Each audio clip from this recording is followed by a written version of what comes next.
One. Yes, guys, another week, another episode of the Halftime Podcast brought to you by the boys. It's a full house today. We've got Aaron, we've got myself, we've got Copley, we've got Bran, we've got Chaz, we've got Cal, we've got Jim, and we've got Sip. So, topics today. Obviously, we'll be doing a Game Week 3 roundup, the big upsets, the big performances, followed by a little bit of a manager sack race, reviewing what we said at the start of the season on the preseason podcast and just see how it's going. A few surprises cropped up in there as well. And also a hot topic as well, talking about refereeing. There's a few rights and a few wrongs over the weekend, and we'll be going over them. And if you do like the content, drop a like on this video, drop a follow on our Spotify. All of our socials are dropped down below in the link in the description. And without further ado, we'll go through the roundup of Game Week 3. So first fixture was the mighty Spurs against Wolverhampton Wanderers. Sipple, talk to me. How was that? It wasn't great. Before we done a watch along, and I was saying to Chaz, results were always good, but this one I wanted a bit of an emphatic performance after scraping past Chelsea, which we did. We rode a lot big time. I wanted a convinced one. And don't get me wrong, Wolves are no sort of easy win, but I was just hoping for a little bit more. The first half was very, very flat, but it appears they got the hairdryer treatment at half time because they came out looking like a little bit of a different side. So the 3 points we'll take, but again, we just need to start putting some more impressive performances, I'd say. 100%. They weren't. Spurs weren't anything special at all. Second half they were decent. First half they just looked like a bunch of players that were just not very good. To be honest. Pretty much. Five back, not five back tacks, but five back really just meant that the build up and the play was slow. Spurs were sloppy. You know, everything that went into Son was just bouncing off him like a ping pong ball. You know, they weren't great in that first half, but second half they were a lot better. Me and Copley had a discussion after the game, and Copley said that Spurs deserved to win the game. I don't think they did. I don't feel like Spurs fans could have felt too disappointed. Not disappointed. Could have felt too angry if it was 1-1. Yeah, if that goal came, it would have been another fucking typical we've done it again. Like I said, for the last 15 minutes, I was sitting there saying, just blow up, ref. Like it did have the feel of the typical Tottenham. We score, sit back, and then the goal eventually comes. Which then in the first half, the only thing Wolves lacked in the first half was simply some presence in the box. Yeah, they were all over you. Yeah, that's what the five back allows us to do, is in terms of just compact it all out. I mean, it didn't help.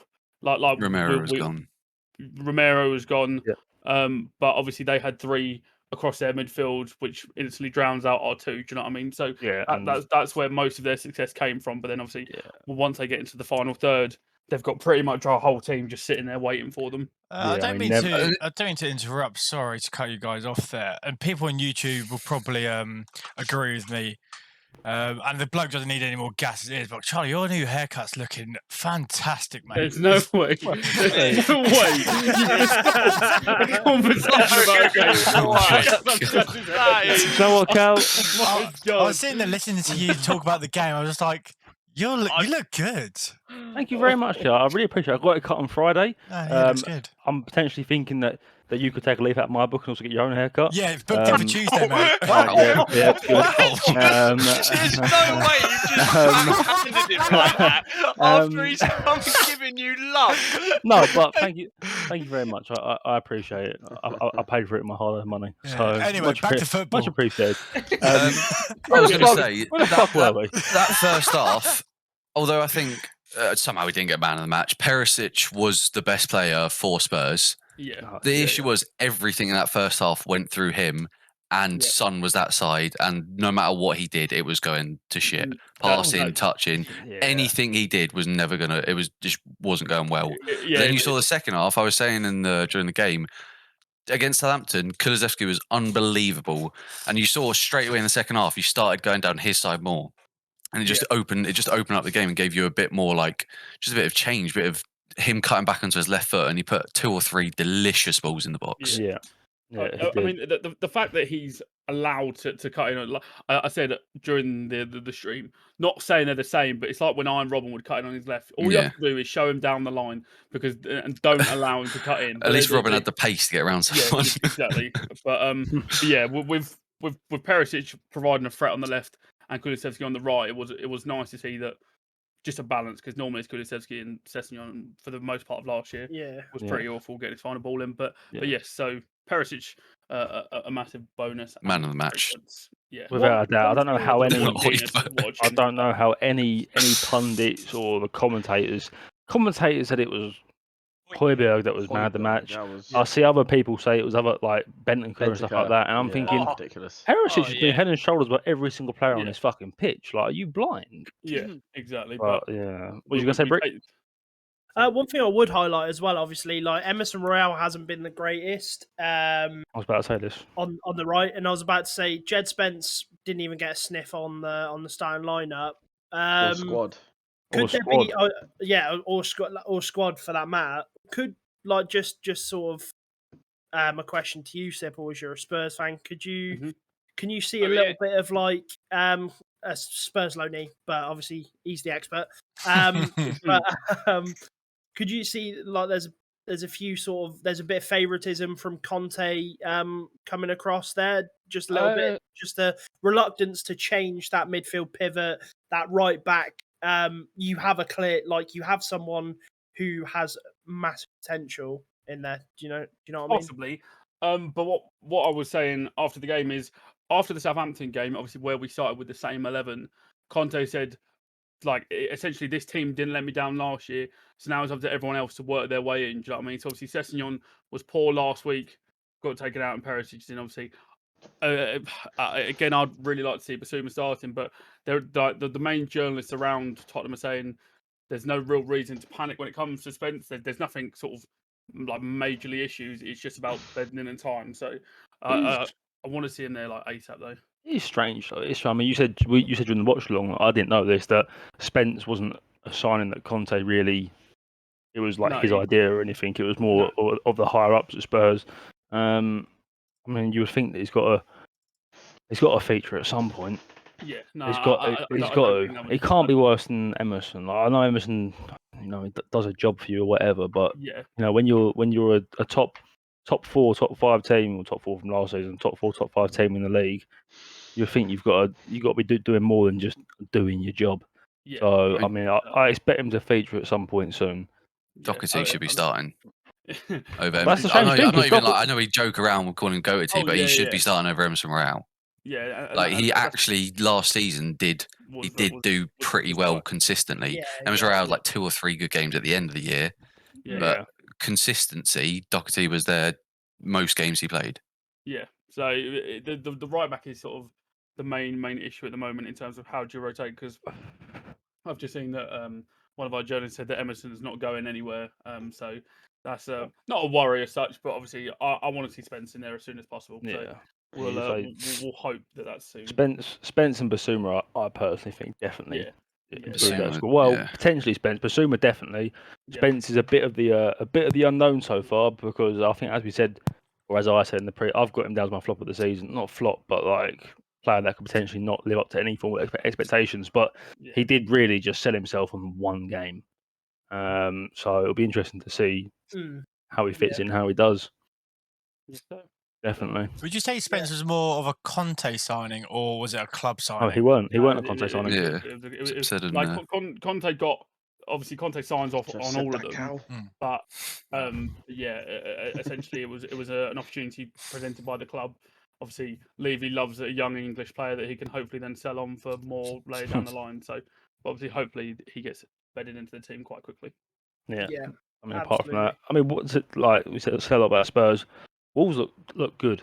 Wolves are a decent side. They look good. I feel like with Wolves, I kind of put them in like a certain similar bracket to Crystal Palace, where they look good, they play good football, they look dangerous, but the points just seem to struggle a little bit sometimes. They play well and they get nothing for it, and bit of a shame to see, but I thought they looked decent. I feel like they just relied on unreal.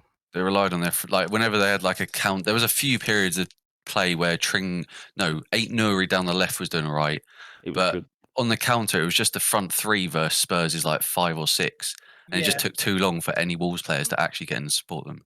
Yeah, that was the main thing for me. If they had a bit more support, maybe they could have got up there and actually dictated a bit of the game. Yeah, definitely. But apart from that, I don't think there's much more on Spurs and Wolves. It was a very, very boring game. Lackluster. It was a 12:30 game. Yeah, but 3 points for Spurs, so they ain't gonna complain. Yeah, Sybil was a happy man. 12:30, got his fixture out of the way. No more sort of pre-fixture dread from him. That was it. And then sort of moving on to the 3 o'clock games, they're a little bit more surprising. We sort of agreed as a group that to be honest, this was a set of fixtures that we weren't going to cover because we just thought it had the potential to be quite sort of lackluster and boring. However, looking at the results and everything, it was clearly opposite that. So I mean, we'll kick it off. We'll kick it off with Everton Forest. 1-0. Always kick it off. Talk about how good the games were. Let's start with Everton Forest. And moving on to the second game. I was going to say, can we move on? Yeah, just I'll sum that one up pretty much. Not enough Forest. The game started from the 80th minute, and then that was it. Yeah. But I mean, about that. No, not enough said because Everton needs to sign a striker. They have to sign. They need more than just a striker though. Like from back to front, they just look like so disorganized and just so. There's absolutely nothing to them. Roundup starting from is a. Aren't they about to lose Gordon as well? They can't. I don't think they will. They're not, but apparently Tottenham are still monitoring that situation. But I mean, if Everton get 50 million for Gordon, 55 million for Gordon, you could get that 55 million and potentially get in 2 players that change the team more than Gordon does himself. We've seen it with Leeds. We've seen it with Brighton. It's completely different. They have 10 days to do it. Yeah, they don't have the time. Another strange. Yeah, he is. Yeah, but another strange one is that Onana didn't start again, did he? Yeah, no, he didn't. It's mind blowing. It came on like the 55th minute. I mean, well, from what I saw from it, it was just a standard 1-1 draw. From what I saw from the player ratings, Dean Henderson. Everton robbed a point. To be fair, their goal was just a punt from Pickford? Yeah, I don't think it was a punt. You see Everton. Fucking unreal pass. You see Pickford a lot try and pick passes out, and he definitely meant that. It definitely wasn't a punt. But I mean, talking of the kick goalkeepers, I think Henderson was the highest rated player on the pitch, weren't he?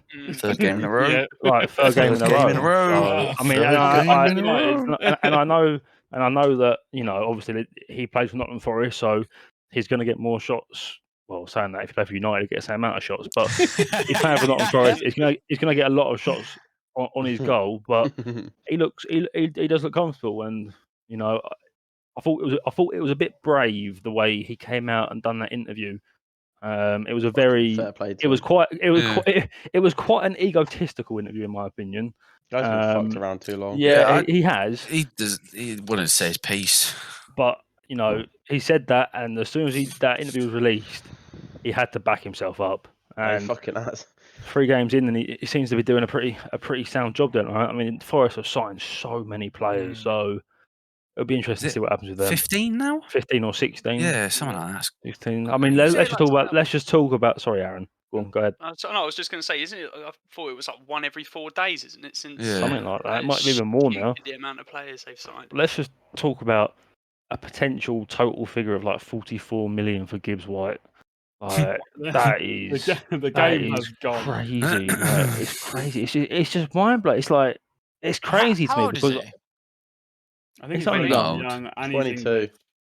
Young and English. His age does not come into factor for me there. He played in the Championship last year. Yeah, but when you really look at it, right, Wolves have absolutely fleeced Nottingham Forest there because I mean, it's literally the best example that I can give. But Arsenal getting Jesus for 45 million.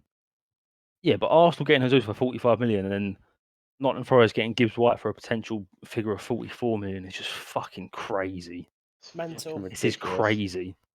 I don't know So- what they've seen or fucking thought there. Their had him scouts next must to be on the zero. highest Bro, grade. mental. Fuck knows what they've Their, seen. their but announcement team, by the way, are working overtime. Yeah, literally. Literally. Yeah.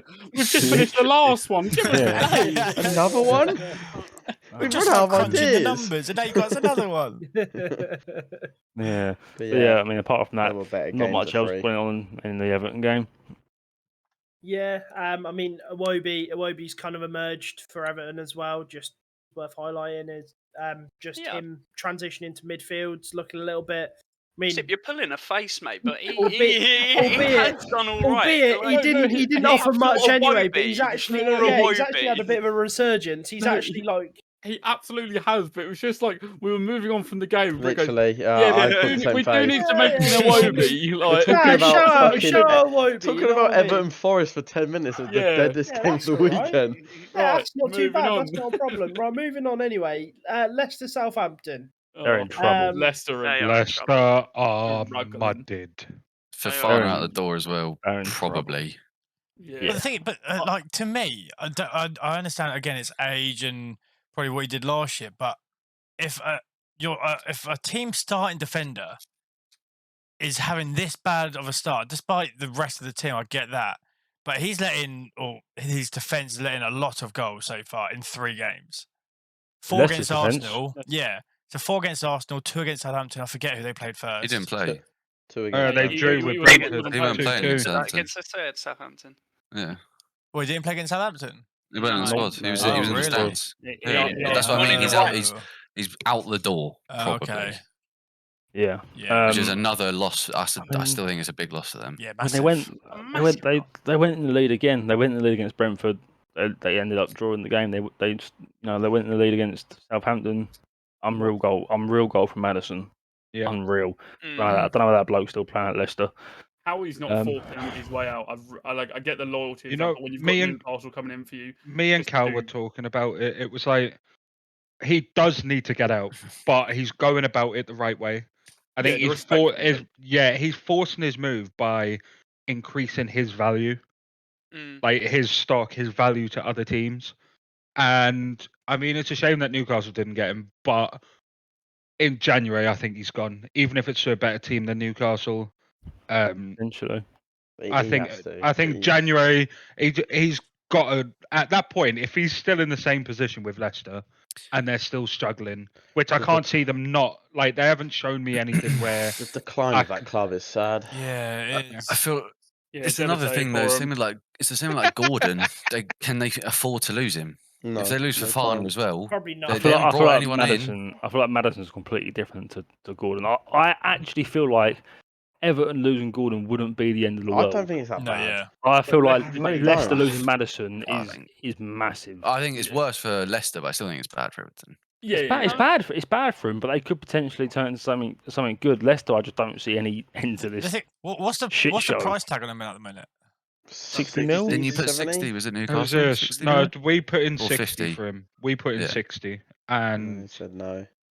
I don't know whether that's because they're selling to a rival or, but No, they all Yeah. I know they do not want to let go of him. Their But recruitment Yeah. used to be unreal. he's their best player.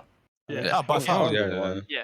It's got. I think it reflects more on Rodgers though, because they have a decent squad. I say it every time, but when you look at like their starting do. 11, it's a decent enough squad to do well. Obviously, Get I some don't results. know. Yeah, I don't know. Like many Leicester beat fans who I just see Southampton. on Twitter want him out, but and it's like they just dull. And like I It's- said, Yeah. 1-0 up with half hour left, and you lose 2-1. It It reminds me of Villa. Yeah. Like you look at the squad, unreal. should be doing better. Going 1-0 up against Palace. It's at least, I Ended up would losing say it's 3-1. comfortably a top half team. Easy. Well, Should be. they were fighting for top four. Like, yeah. Not long ago. Besides the fact they haven't replaced their keeper and they're currently sticking with Danny Ward, but like James Justin, you think he's had a good 2 years? Would you say? Year or two? I feel like they were overachieving before when they were top 4, and now Yeah, they're yeah, yeah. underachieving. Yeah, I don't really know what direction Rodgers is going down, because against Arsenal we started with a 5-back. This weekend he played a fullback. Yeah, you got 4-5-1.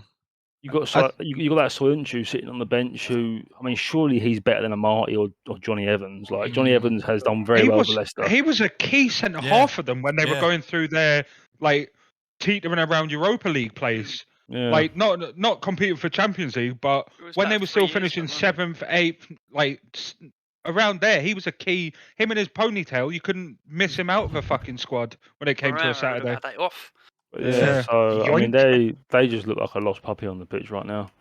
Yeah, I don't know whether he's still experimenting with what system he wants, but we've gone through all of years or whatever it is. Yeah, I know. Yeah, but we've gone through even pre-season with some of the players that he's lost or is currently losing, whatever injuries, blah blah.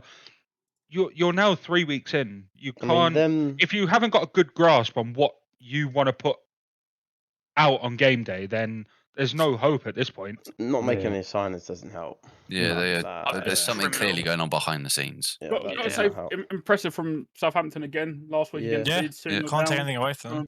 Coming back to draw and then coming back to get the win this time. Hey, Adams with a little brace as well. A lot of people had Southampton to go down. But you came on as a sub. To be sacked first. Come on, the sub. You came on in the 59th minute, scored in the 68th. Yeah. Proper impact. Yeah. Proper good sub. But yeah, I mean, apart from that, not really much else to say between them two clubs. I think Southampton will still be down there or down abouts. Yeah. Don't look great. Unless it's going to come down to who takes points off each other in that regard. Like that bottom six, who gets that little win. And Southampton, like, they're doing all the right things that they can do with what they've got. Yeah. Yeah, absolutely. Now we can get to the good games. Yeah, now we can get on to the actual ones that were a bit meatier. We got fierce West London derby. Lost the words there. West London derby with Fulham versus Brentford. Oh, battle of the Tories. Absolute game and a half. This one. You shoved me, good sir. Yeah, don't shove me.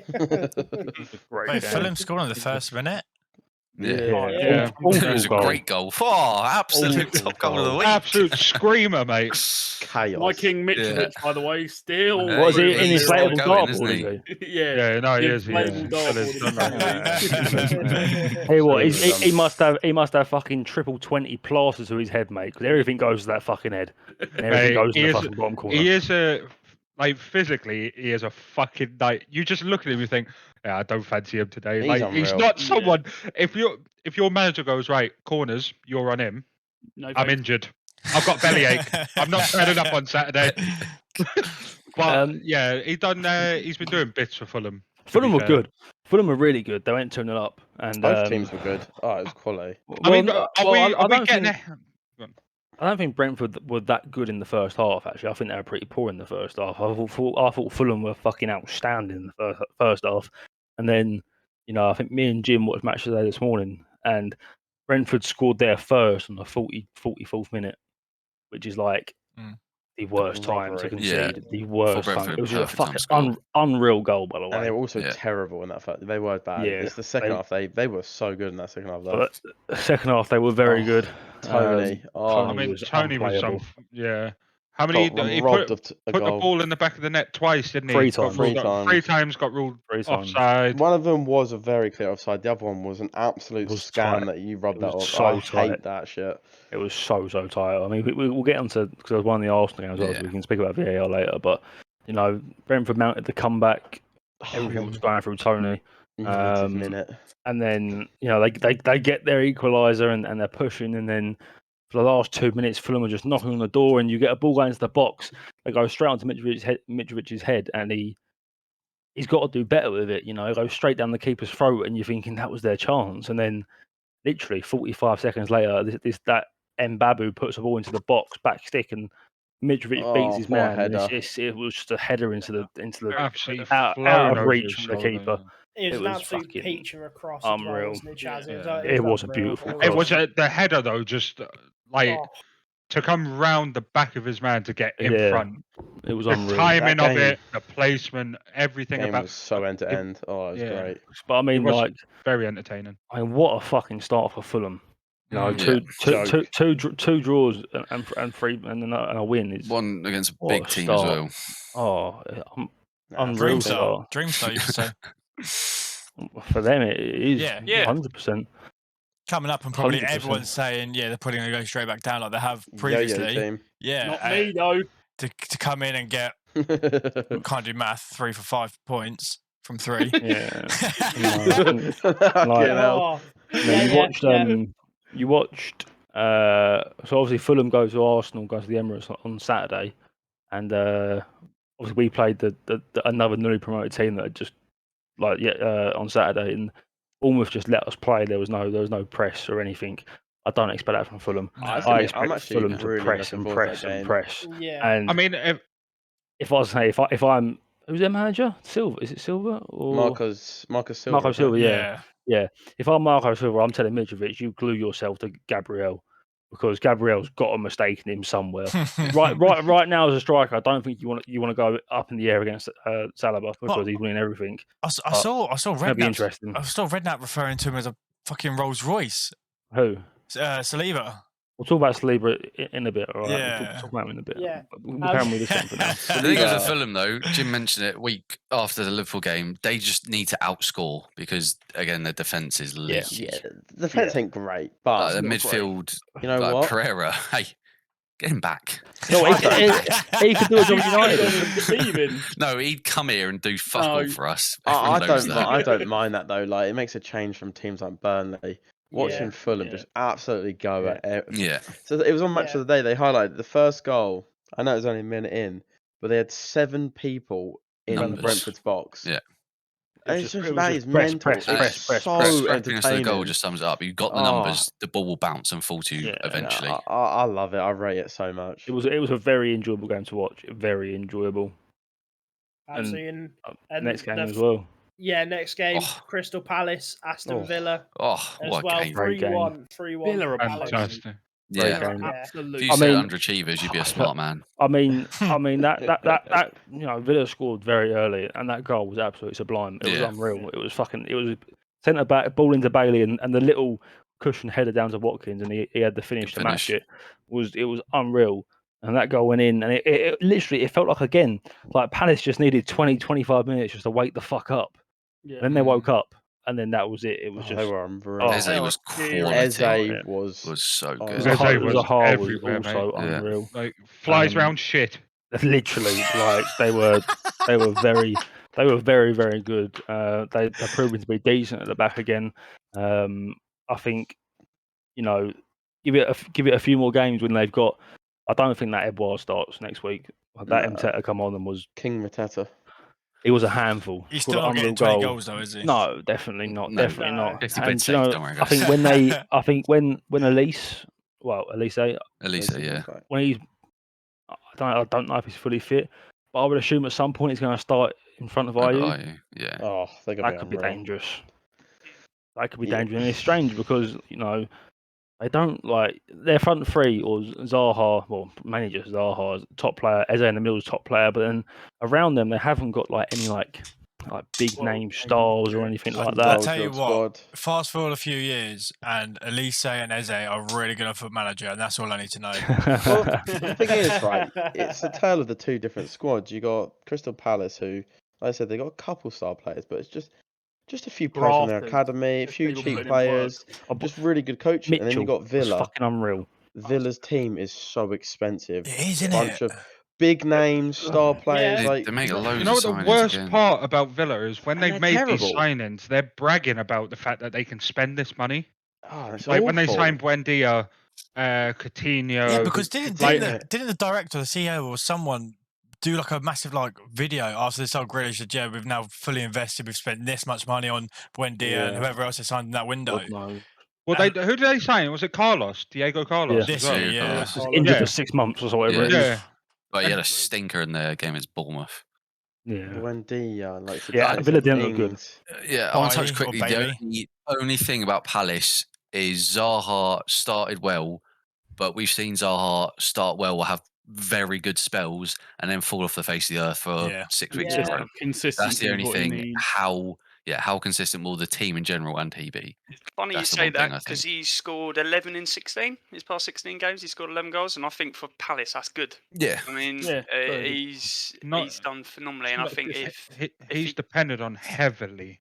Yeah, to everything goes through him. But obviously, we know with Zaha, players can give him the Nunes treatment in terms of like Anderson did, wind him up, poke him throughout the game. Fucking weird.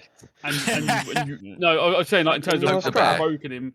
In terms of provoking him, you know he's good for a fight at some Fucking point. headbutt, And I mean, yeah, I agree. Like, you know, Zaha is obviously their star man, but some of the players that they've got now, like that Mitchell down the left, is Yeah, top, their top left quality. side is And I disgusting. think Jim said it during the game. He said that obviously with Chilwell not starting at Chelsea, if that Mitchell isn't there or thereabouts for the World Cup, I'll be very surprised. He's fucking Really? class. He's fucking class, mate. unreal. You think Luke Shaw out of it? Maybe Yeah, he has to be yeah. out of it. Yeah. Chilwell, I really like Chilwell, but if he's not playing, Yeah, the only thing I think is don't- that Southgate likes the people that he can trust. Like, Trippier at left back again. Yeah, he likes the people that he Hey, has listen, dealt with in the past. There's a and stuff dead like ball that. situation, mate. We're not complaining about trips with number 3 on his back. Are we? That's all I'm saying. But yeah, I'll go then, Vito again. I'll do it again. Yeah. Palace look great. Yeah, Yeah. I mean, if you look at their fixtures, they're ninth in the table. Obviously, it doesn't really matter that much. But 3 games in, if you're Palace and you're saying we've drawn to Liverpool, yeah, we lost to Arsenal, and then we've beaten Villa, like you're very happy. what they'd expect, Like, I'd imagine. Yeah, the thing is, a team like Palace is probably that's the games they need to be winning to progress and better themselves as a club in their final league position. Is the likes of Villa, the likes of potentially even pushing West Ham in their current state, probably beating West Ham. It's like being like best of the rest. There's so many teams pushing for that best of the. There are so many teams pushing for but it. that's what I'm seeing from the newly promoted teams. Like Fulham, we look at Villa and we can say Fulham are leaps and bounds ahead of. I could see Fulham. Like, do you know what I mean? Yeah. Yeah. So, like, start the season, you had Fulham fans still booking away tickets to Hull for next season, and their teams come out and they're like these teams like Villa, West Ham, Leicester.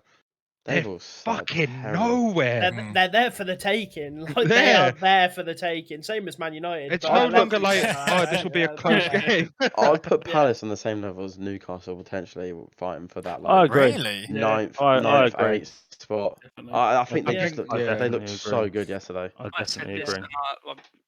I think they're going to be fucking great this season. Yeah, 100%. 100%. Which we said it. To be fair, I said it at the in the preseason podcast that Vieira was nominated for the Manager of the Year. Why? And I said I understand that he's got his team playing some really good fucking football, but the issue with Palace was results and was points, and they got 4 more points than the season prior, or 3 more points than the season prior. Yeah, which isn't a lot. Yeah. So, but I mean, if they can. It'll be interesting to see what they do this year when it comes down to points, because they do play very good football. Yeah.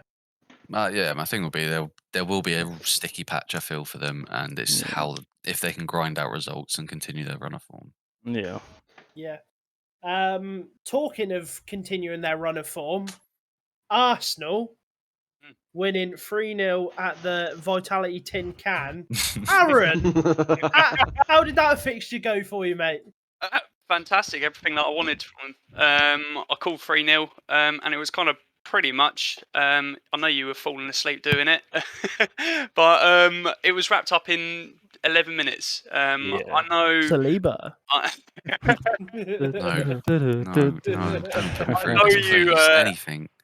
I know it can be very Arsenal of us to choke a 2-0 lead, but I know Chaz was worried at times, but because they had some tall players, Bournemouth, but I just they didn't look threatening at all. It was a comfortable day at the office. The thing I was absolutely super happy about was our away fans did not shut up that whole game, and I thought it was fucking fantastic. It's not hard to be louder than 10,000 people in the shed. Shut up. Because we're known for being very quiet, but no, it was we played phenomenally. Jesus was fantastic. The first goal was disgusting. Yeah, unbelievable. And I was driving home and I was thinking, actually, all I want more from Odegaard is for him to actually get some more assists and get some goals, and he Get into the did box. exactly that. Yeah, and shoot, because we know he does like to play that extra pass. So it's good to see him on the goal sheet as well. So no, thoroughly happy with Relegate Bournemouth. They are the new. Yeah. They are Bro, the new we said Burnley. it on the show. Get They 'em are gone. Burnley. This is Get 'em Burnley gone. of the year. Yeah. Like What I watched, the defending I we- watched was criminal. off that first goal. Don't get me wrong, Jesus was fucking disgusting. But that number 33 was fucking. He sat in his penalty spot, and the rest of his defence on the edge of the box. 4 minutes in, lads. Like, have a good shape about your something. Fucking hell. Yeah, I mean, But their game plan should be Burnley ball, boot it long. But whenever they boot it long, it went nowhere near fucking Kiefer. Solanke The or second Moore. half, the second half, he had 2 chances where he actually won the ball, and it was a little something, and it went down the right hand side, crossing it in. But it was literally 2 chances. The rest of the game, they just didn't do it. It's like you're gonna play boring football. We understand. You're gonna try and sit back, but I don't know, they're down. It's like a certified relegation. From my point of view, also I agree with everything that Aaron said. But Zinchenko was nice against Bournemouth, so he's got the freedom to do a lot more, can't do what he wants. He was fucking unreal. He was so fucking good. And obviously for the first goal, Jesus done his bit of magic, and what feels good as an Arsenal fan is, I've been so used to over the last 4 or 5 years just being the mean team, and just people just taking the piss and laughing on our downfalls. Yeah, and obviously that's always going to happen because we had such a big fall from grace. But to watch that first goal go in, look at Twitter and see like opposing fans say, like Liverpool fans, United fans say, "Fuck me." What did you say fuck me for? Huh? Nothing. Don't worry. Oh, So what a steal that is. It's a good feeling because he was, and he scored that disallowed goal, which, by the way, I think me and Jim were speaking about it. I don't know how they gave it offside. It was marginal. The picture they got up was the most pixelated picture I've ever seen. You couldn't see crazy. the Bournemouth player properly. No, how are you going to tell? Like when VAR first come in, like it was like, if it's like that minuscule of a margin, you give the benefit of the doubt. I don't remember a point where I really that was saw changed that. last year. Bigger lines? No, you don't. Yeah, It's still like, honestly, it should be if the we'll get into it later. when it's that that goal was fucking unreal. It was so it robbed good. two quality goals this weekend. Yeah, but I mean, Arsenal were completely and utterly dominant. I mean, obviously the one big talking point you said, I think Cal might have said it. Redknapp said that. What you say? You refer to Saliba as a Rolls Royce. I don't think he's referring to Saliba as a Rolls Royce in the sense that he is God's gift on the football pitch, right? But he's on the right. His goal. His goal was fucking on his weak foot. Yeah, it was incredible, right?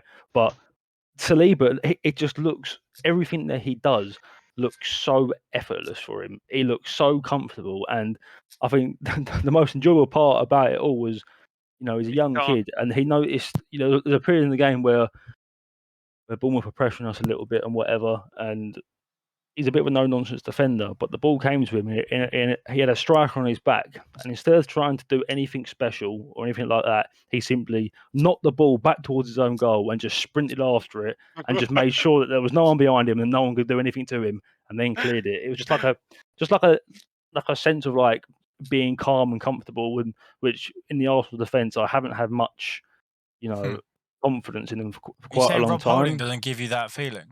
No, mate, not at all. You didn't see my tweet last year. It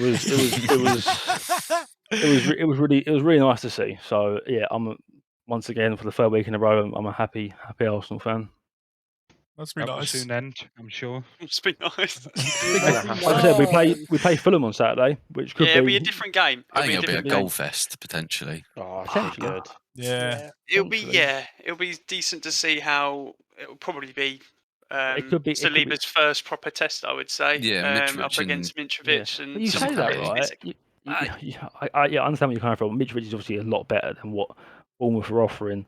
But I mean, like with Mitrovic, you feel like a lot of balls are going to be put into the box if they get the time to do that. And Bournemouth played with a striker who was about 6'20". He was fucking massive. He was tall, and I don't think Saliba lost a header against him. He dominated him in the air.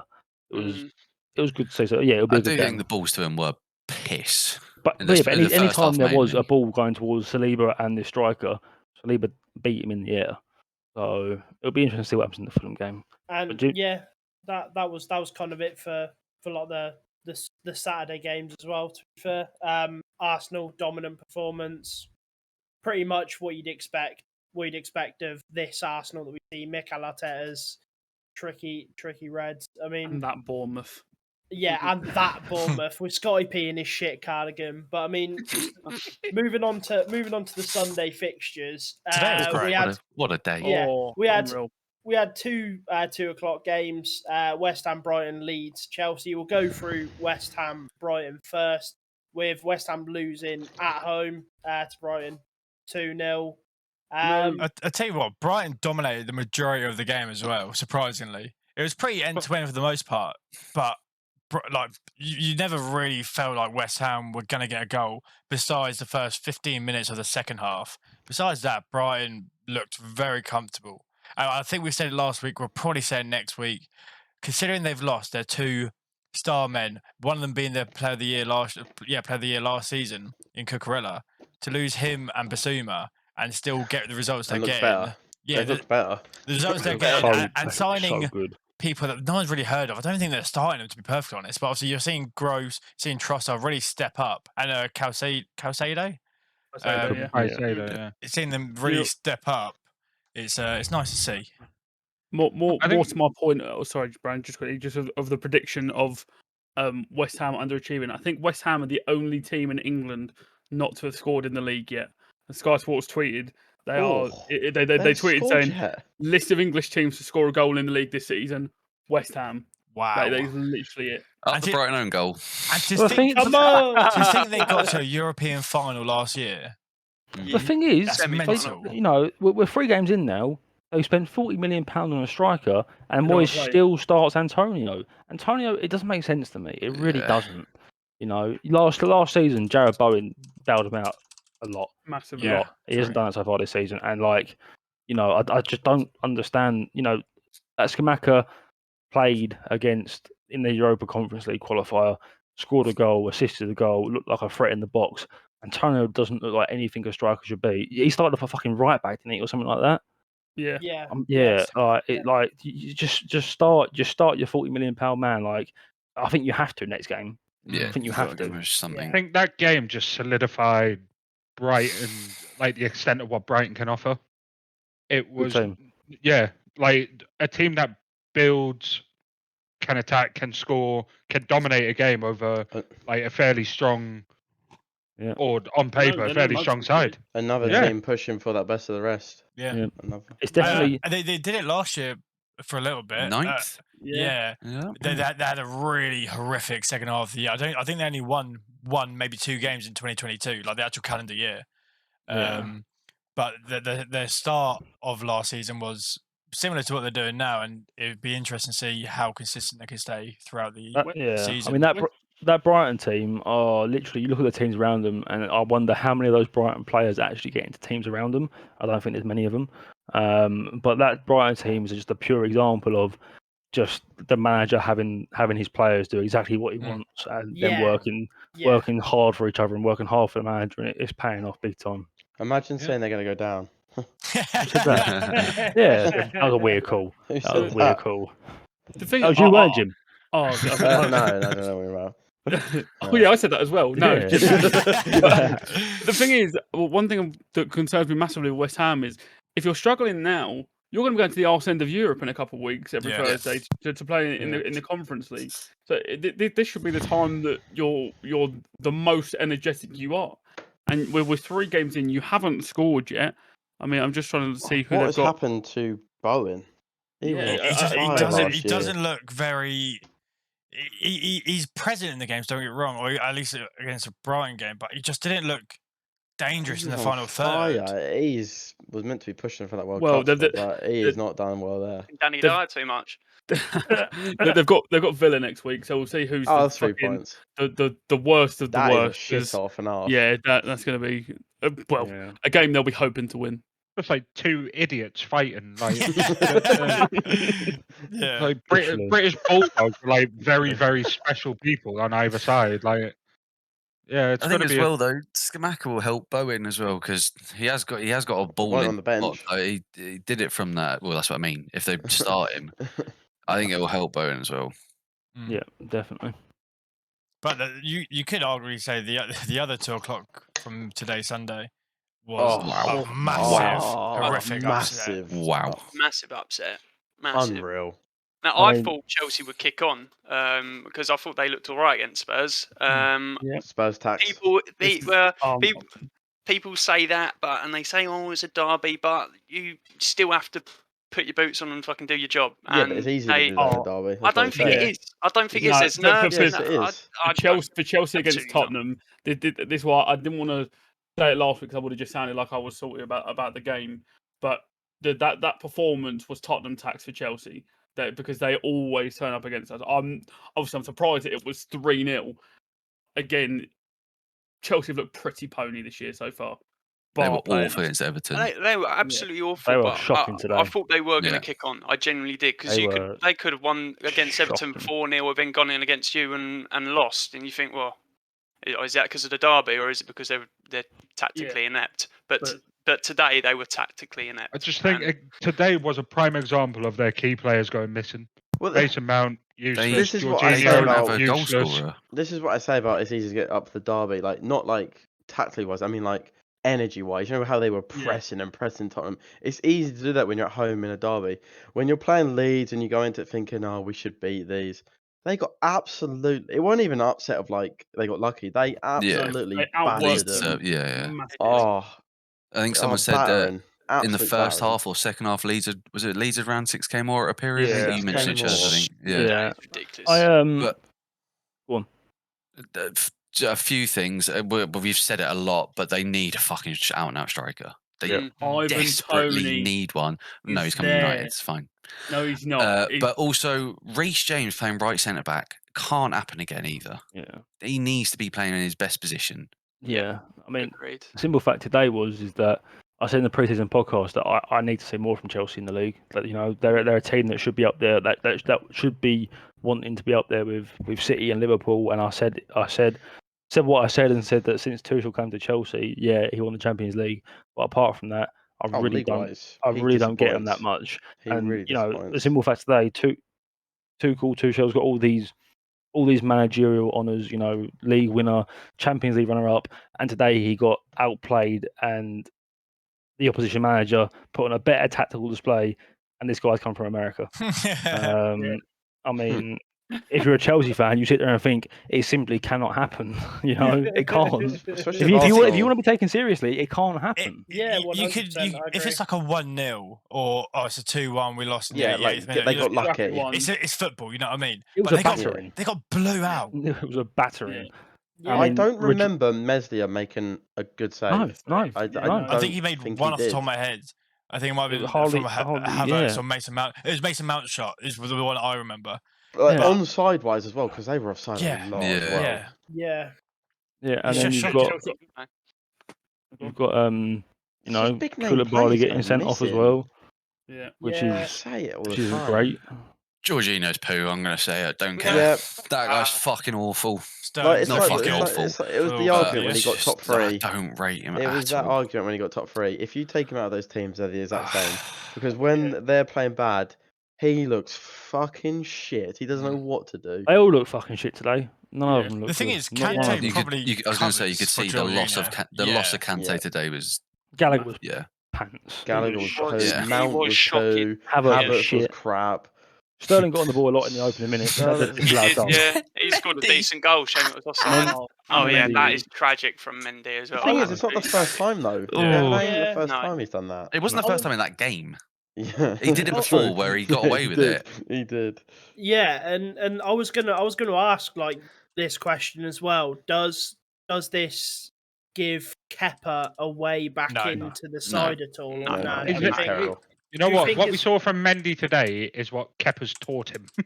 That's how bad Kepa is. Like, I think yeah. Mendy's just useless with the ball at his feet when there's a little bit of pressure on him to get it out quick. Yeah. He should not be getting caught like that. Full stop. Like, there's no justifying it. He just donkeyed it for a sec. And That's a Melier mistake for Leeds against Arsenal last year, not a Chelsea player's mistake. It is Yeah. But shocking. some of the fact is Chelsea they've got to be better because the first 3 games they played well against Spurs, but the Everton game and They've this got to game, change they something, were- and they it's were got to be fucking. quick. They need to buy a striker. They have That's what to. they need to do. Stop playing They've Reece got James to. at centre back And by the way, Yeah. Mason Mount was fucking invisible. again. As Again. always. Invisible. I wouldn't go as far as invisible. I think He he was did. invisible. I think Oh, he here did. we go. He did Fuck. no. Oh, no, it's his number one boy. fan is I'm no, not- I'm I'm not- not- I'm I'm not- not- I'm not he shit was like the that. one. I'm not My having it. Mason Mount. He is very gorgeous to me. My boy! That's my No. son! Now that entire Chelsea team are horrific, but don't run.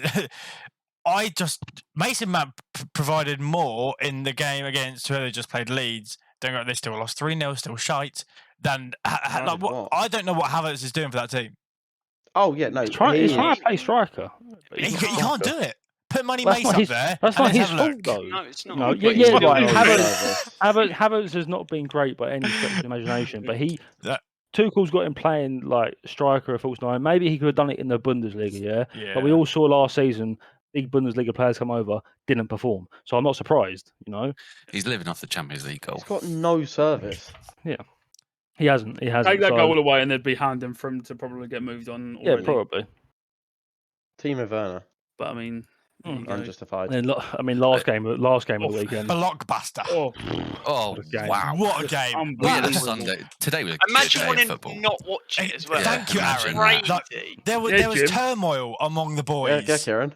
Yeah. this afternoon regarding among one fucking boy. No, no, that was Jim as No. well. I'm not never letting mind. Jim. I'm not letting Jim Connor You Lawrence snitch. escape this. No, I'm there's snitching. There's no I'm way snitching. you're I'm defending snitching. yourself and not going for the other two. Now look, that are I'll in hold here. my hands up. I was I wrong. said I was doing it. I Look, always I wanted was to do wrong. it. I'm under my Arsenal shirt. I've got the fucking Toon kit as well. I wanted to watch that Look, game. Look, there was 4 people. Kieran, you're getting thrown under the bus. Aaron, you're getting thrown under the I was bus. never You meant to thought be on it. exactly I was the out. same. So Now look, we were discussing it before.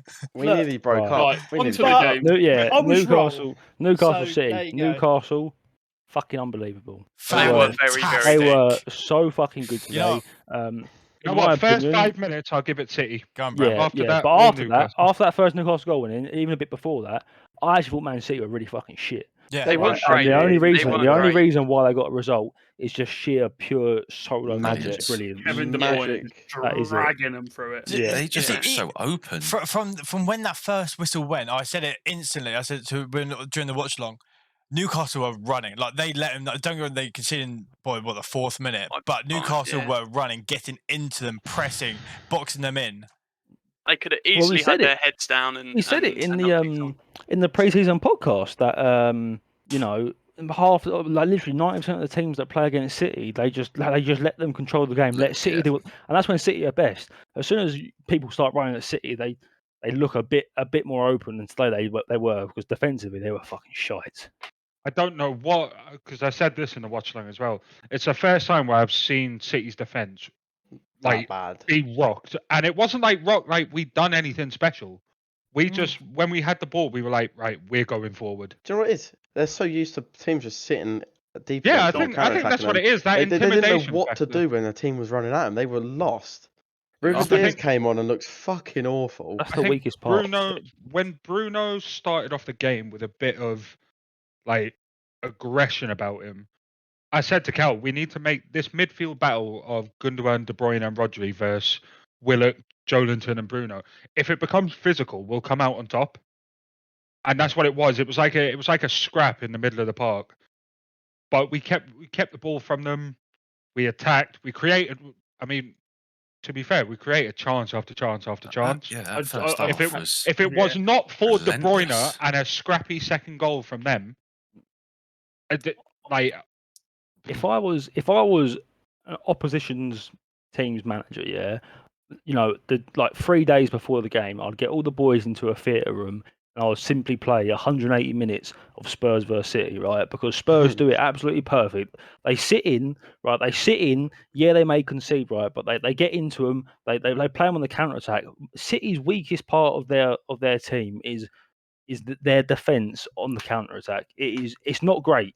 It's not great at all. You know, they rely on Walker's pace a lot. And by the way, same like St. Maximin made him look slow today.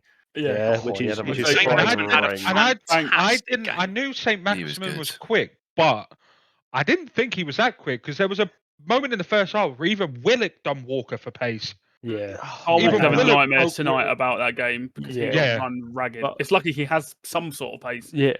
One thing I'll say on Newcastle though is that they were very fucking good, yeah, but they need more signings because their squad depth is bad. Is Yeah. horrific.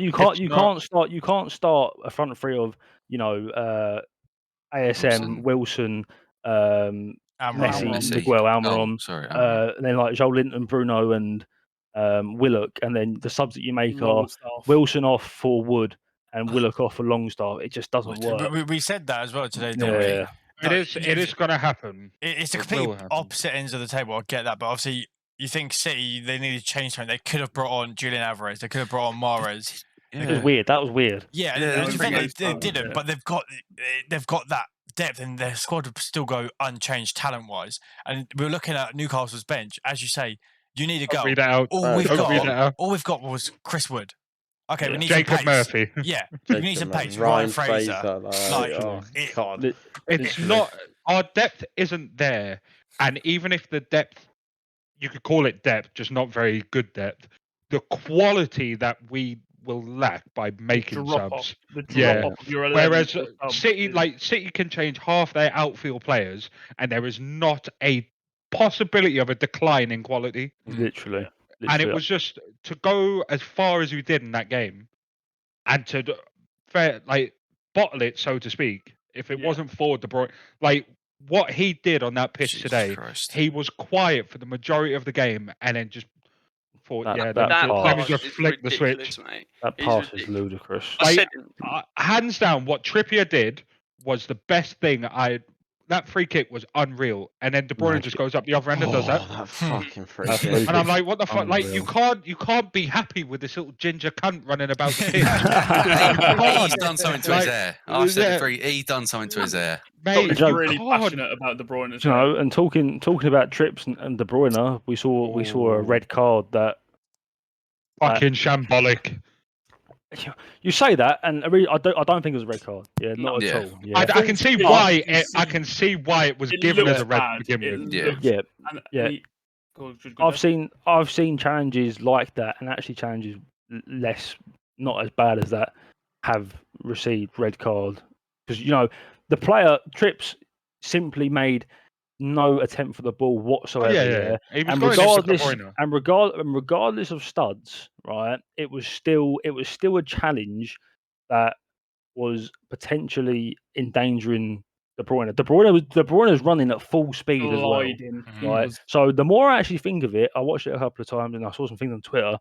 I actually think if that stayed as a red card, I think it would have been a bit of a grey area, but I don't think it would have been that frowned upon when When you everything was break it taken into down. account. I think it's ridiculous. That's considered. So the way Yeah, that I it looked at it was definitely the wasn't a fact red. how quickly. So obviously they're on the counter attack. Trips has done what any player should do in that situation. You're outnumbered. You're against City. You bring the man down. Just stop him running. Right. Obviously not as fucking harsh as he did. Yeah, it's just not But high, yeah, went. you put it. Yeah. It was the fact that the ref. There was no thought. There was no look. He's blew up. He's walked round, and just instantly shown a red. It's I like they think it say, was though, more to do with the fact that De Bruyne was complaining as well that he was on the counter. Mm. But it was like I didn't see any danger, as dangerous until I saw a replay of it in full time. Yeah, I and the agree. thing is, the foot was high, but the It was thing with kneecap. Trippier is the lucky thing is his foot wasn't 90 degrees. He had it like an angle, so it was Yeah. the top of his boot that hit his it leg. only touched Obviously, his if it- knee was yeah. boot. And I think that's what when you watch it back, you go, okay.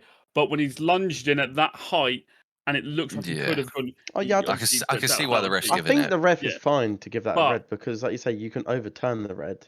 Yeah, and it's fucking brilliant that he did. Yeah. By the way, because we don't see that enough refs being too proud to go back on their own decision when that is literally the whole point of the system that's been brought in. However, after he was proven to be wrong, I felt like the ref's performance went so severely downhill. It was awful. He was good. He was good up until then. He was good. He made some questionable, very questionable yellow cards. The yellow card on Bruno, fair enough. It's a yellow all day long. I don't. Wait, Rodri did it about 20 minutes later. 9 minutes into a game, I'd be a little bit more hesitant to start brandishing. Book Bruno for it. That's fine. I held my hands up and said to Cal, right, that's him in the book. Me and Aaron were talking about him losing his head because he was flying into challenges like there was no tomorrow. And then 10 minutes later, Rodri's done the exact same thing. No consistency whatsoever with it. We said it since the start. The consistency is nowhere. St. Maximin was getting kicked to fuck all up and down that left wing. There was right at the end, right? They had a corner, right? Yeah. Just before their second goal, they had a corner. It's gone to the other side. When the balls come in, there's a two-handed shove on Dan Burn in the back, right? And Dan Burn just collapsed like a deck chair in the wind. It's gone out for a corner on the other side. They've taken it quickly and scored from it. Yeah. And it's gone up the other end, and St. Maximin's had his legs taken out from underneath him to the point where he's horizontal in the air, and the ref's not. Rodri's it was after that, and then obviously Kyle Walker. I think it was a throw-in, so Kyle Walker obviously threw it, and then it might have been Bruno or Joelinton. No, it was Joelinton. And then Rodri literally climbed in like a fucking ladder. Used him as a climbing frame. And then it went over to Haaland, and I think. Joelinton brought him down. Dan Burn got knocked out. Yeah. Domino effect, mate. There was so many little fouls. So Nick Pope's gone down with a pull groin. Callum Wilson's now pulled his hammy. I don't know whether he strained it, pulled it, tweaked it, whatever. Dan Burn's been knocked out by a new signing at centre half, right? We got Trips being sent off and then being brought back on the field. Everything that could have went wrong almost did. Yeah. So to come away with a point after being 3-1 up, I'll take it all fucking day long. If you just said you're going to draw 3-3 with City at the start of that game, you'd be like, yep. Hey, look, the start of this Premier League season has been fucking. It's been fantastic. Right? Absolutely unreal. But these refs and this refereeing team and the sheer consistency in this team is fucking appalling. It is bad. It is really, really bad. Oh yeah, I feel like there's one we didn't. Yeah, go on. The penalty in the Palace Aston Villa game. That was fucking mental. That was a pure letter of the law. Yeah. Penalty. What happened? I haven't seen it. The Digne handball. So the ball come over. The Palace player headed it. Not an unnatural position. Is Digne jumped and it's hit the back of his arm. So obviously he can't do anything about it. He's jumping backwards as well. He's also clashing with the play he's getting, so they're all over the place. Hit his head straight onto his hand. Oh, it's just. It does need it needs a serious tweak in a way that painful. Like what do you do if you're the Premier League board, right, or the board of referee? I don't know how it works, but where do you start with it? That's the thing, because if you take that away, defenders can just jump up with their arms up. Do you know what I mean? Like, and I know it's obviously not going to be as obvious as that, but unfortunately, that is how it. If there's loopholes, people will exploit them. Hence, why you see sometimes people trying to head it onto arms. Do you know what I mean? Yeah. Just to try and do something. But it's stupid as it is. Trust me. I'd love to see them play football and jump, not with using your arms like that. Fucking you do it if it's that unnatural. The ball rolls near their ankles and they're on the deck, mate. Can you imagine them playing football? Like, I don't know where the referees go from here, because there needs to be improvement. It's bad. It's bad. I feel like it's probably the worst we've seen it. I was thinking potentially ever. It's bad. Personally, no, it's always been bad. Yeah, the offside lines need to get a little bit thicker, and the benefit does need to be given to attackers. Don't worry. Howard Webb's coming in to take charge. They said last year or year before that they were going to give the benefit of the doubt to the attacker. Yeah, I haven't seen that. This year. I think if the lines are touching, Like if there's any crossover on the lines, then it should be a benefit of the doubt. Is like that why? Jesus one was fucking mind blowing. Especially as like Chaz said, there's two things you can think about. The quality of the picture was shocking, and I've always wondered, how do you get the timing of the ball leaving the foot perfectly? Yeah. Because there have been times where you see the frame, you're like, that ball left earlier. You can see it. Yeah. Like, it just... There needs to be some form of, obviously with free kick, with like potential red cards and fouls and stuff like that. That's always going to be based off the human opinion. But they just like a goal on technology, they have to come up with some form of technology that can give a pretty much like a 99.9% guarantee on offsides. And I'm sure it's possible. It has to, with the technology there is today. It has to be possible. And I think I remember the World Cup, something about this World Cup coming up. They're doing something about this automated offside or something like that. It has to be, because even things like where now refs, if the ball goes through, linos aren't flagging straight away, and there's always the potential that when a lino doesn't flag straight away and the play goes on, there's a potential that a player could be injured or something like that. So it needs to somehow become automated just to save everyone a whole lot of fucking hassle. Would it go the same way, like when it goes over the goal line, the refs watch gets a buzz or something? Literally, the lino should have a watch. The lino and ref should have a watch. And if it is like if they can come up with a system that can automate offsides, the watch just needs to buzz and they need to put their flag up and blow the whistle. For me, It's stupid. Like the amount of time spent on it, the amount of decisions where 50% of fans think it's offside, 50% of fans think it's onside. The angle you crazy. see is criminal. Bad. Yeah. I feel like you look at the other sports, rugby, cricket, tennis have unbelievable video technology. Unbelievable. Like can't cricket like see the pace of the ball where it's going if the leg's in the way and they can see. There has been a few occasions where it's been a bit weird, but it does. I just feel like the biggest sport in the world, the best league in the world, and we have this quality of refereeing. It's just. And we don't even have 4K. No, don't. That breaks my heart. What would you say, Copley? Yeah, I really want one thing we haven't mentioned that I think should be mentioned is again 2 weeks in a row, Philip Foden has not squared it to Haaland again. And I wanted to say 2 years ago there was the Saka, he who shall not be named for United, and Foden, English youngsters, like who's the best? And everyone would have said Foden. Pretty sure we all agree Foden. Last year was a bit underwhelming. I think we all agree he was better. And this year again, that's the second game in a row where you brought in Haaland to score goals. Give him the ball. And it's the second week in a row he hasn't done it. I just feel like... Weirdly enough, I brought up in the chat, the game. Yeah, I feel like he's overrated. I generally do. I don't overrated yet, but I think something needs to change. I think he should have been brought off today. I don't know how he wasn't brought off. I don't think he's a winger. I don't feel like he should be played out on the wing. He's a 10. Got the mindset of giving it to someone else. Yeah, his technical ability is unbelievable. I feel like it'd be so much more beneficial playing just. I know maybe their system doesn't allow for it. Playing behind Haaland would just be absolutely so much more beneficial. Yeah, that's what I mean. I don't see him as a winger. His passing and dribbling is unreal. I think his levels that he could reach. We're talking like. I mean, I don't think anyone's going to top De Bruyne's vision. Well, he's generational. He is generational. Foden has the potential to get near that level.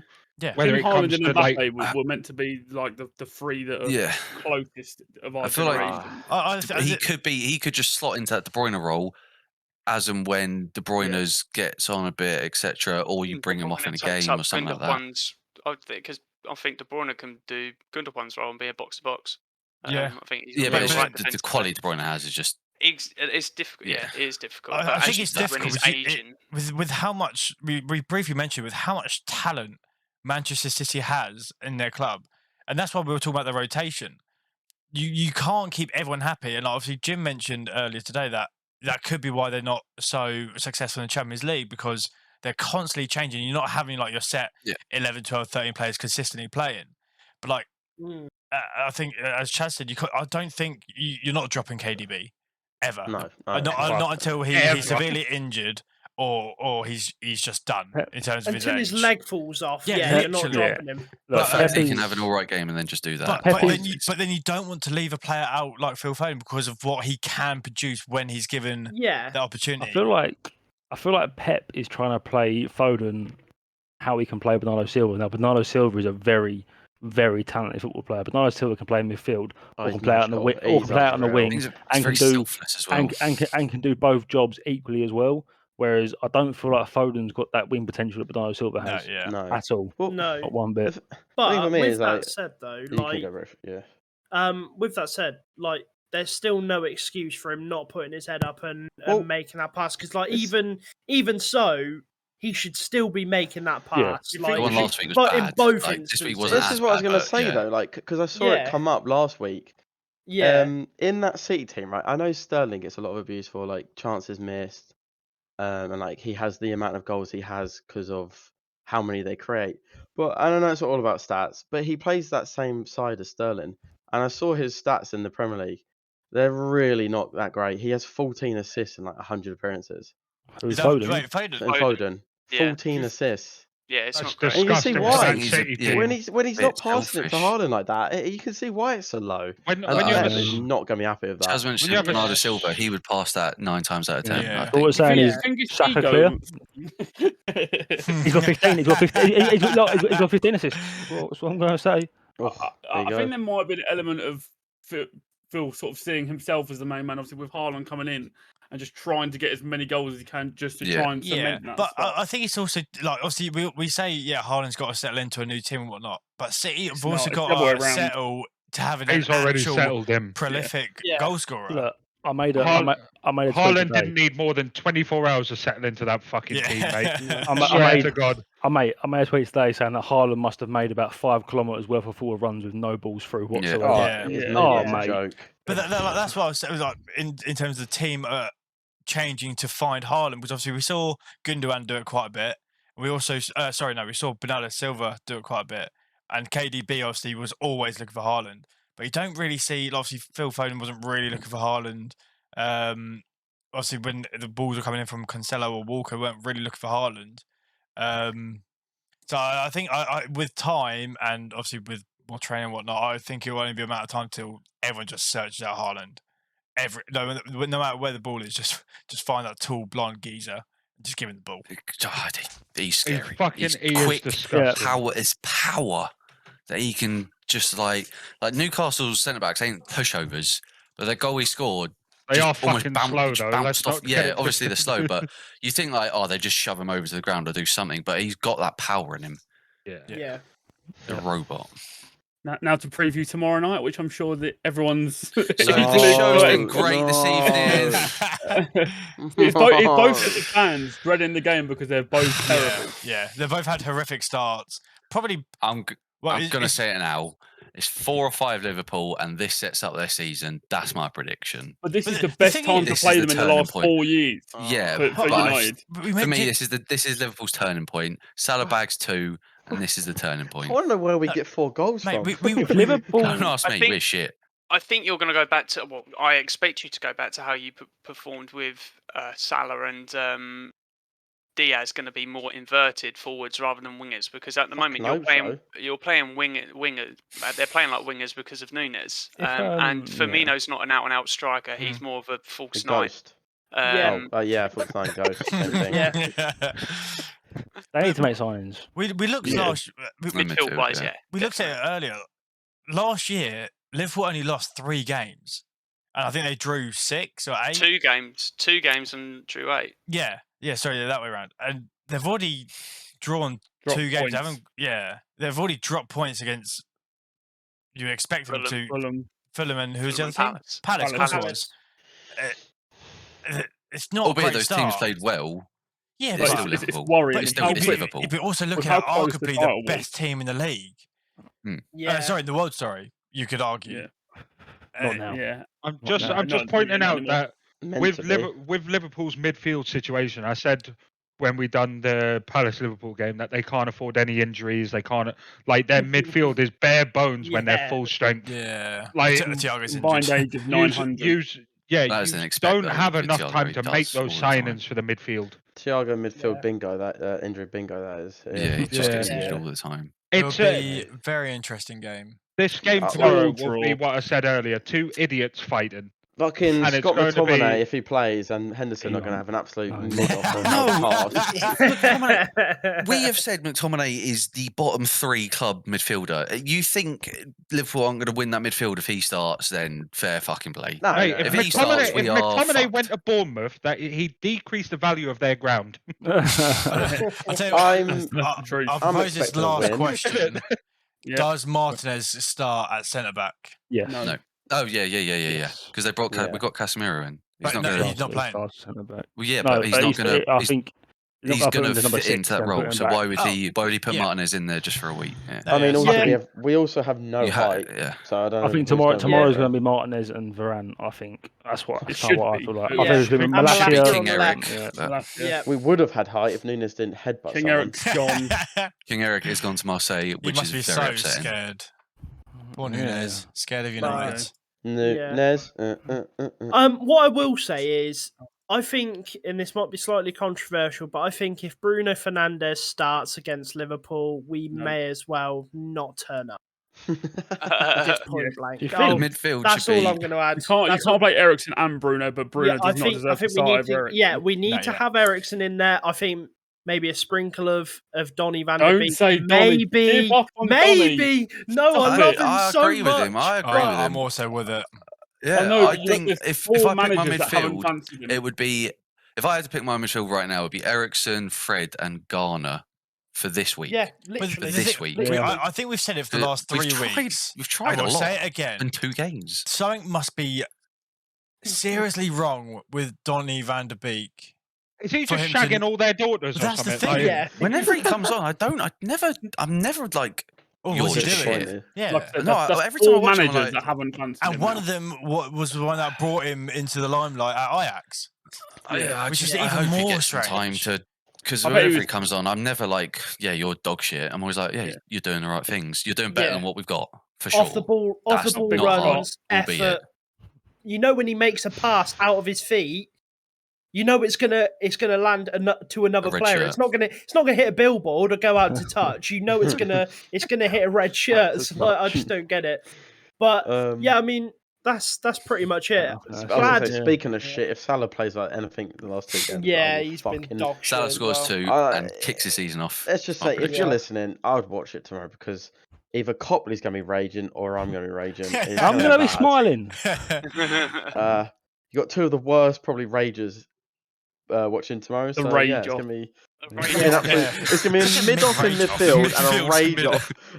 In the Oh, paddock. I'm gonna have to take Ah. something to calm myself down because But I think that just about does it for the sort of the show, the podcast. Does anyone else have anything? If any you're watching on last-minute YouTube, comments? subscribe Yep. because we're so close to 100. Where is it? So close, right yeah, down Aaron- below. It's underneath Down below. Kieran, just over there. Where Like is Yeah. 2 below me. Yeah. Underneath Kieran. And right also, there. by the time this goes out, there will be a giveaway. Go to our Twitter. Again, link in the description. down below. Down and to be below. honest, thank you everyone who's tuned in, listened on their way to work on Spotify. Calla, we aiming for another morning upload. It will be for tomorrow. this It'll be a one. Monday Got a morning upload. Beautiful, Previewed the game, fantastic. so it has to. Yeah, Yeah. and that's just about it. The only thing that I have to say is Believer. Saliba. See you later, guys. Have a good one. See you next week.